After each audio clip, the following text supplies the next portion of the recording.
সেরি তো ভালো লাগতেছে না। ঘরে আজকে নামাজ পড়তে যাবি না? আব্বা আজকে শরীরটা ভালো লাগতেছে না। ওজন নামাজটা ঘরে পড়ি, বাকি নামাজ মসজিদে পড়ানো। হ্যালো, কালকে থেকে বাসা নেট নাই, আমি ওয়াজ শুনতে পারতেছি না। আচ্ছা ঠিক আছে, আমি লোক পাঠাই দিতেছি। 1 ঘন্টার ভিতরে লোক পাঠাবেন। আরে ভাই পাঠাইতেছি তো, এত ব্যস্ত হলে তো হইব না।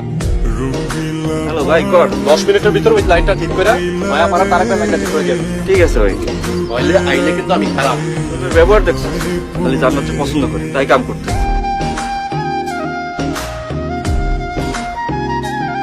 হ্যালো, তুমি কই? জোরে নামাজ পড়ছো? নামাজ পড়বো কেন? তোমার বাড়িতে দৌড়ের উপর রাখি, নামাজ পড়ার সুযোগ দেয় না। যেখানে থাকো আগে নামাজ পড়ে নাও। আচ্ছা দেহি নামাজ পড় মনে। আচ্ছা ঠিক আছে। নামাজ পড়ছস?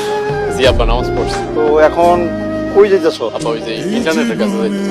এই নেটের ব্যবসাটা ছাইরা দিলে ভালো হয় না? আসসালামু আলাইকুম। ওয়ালাইকুম আসসালাম। বাবার ছেলে কি কথা হচ্ছে? আব্বা কইতেছে ইন্টারনেটের ব্যবসাটা ছাইরা দিতে। এই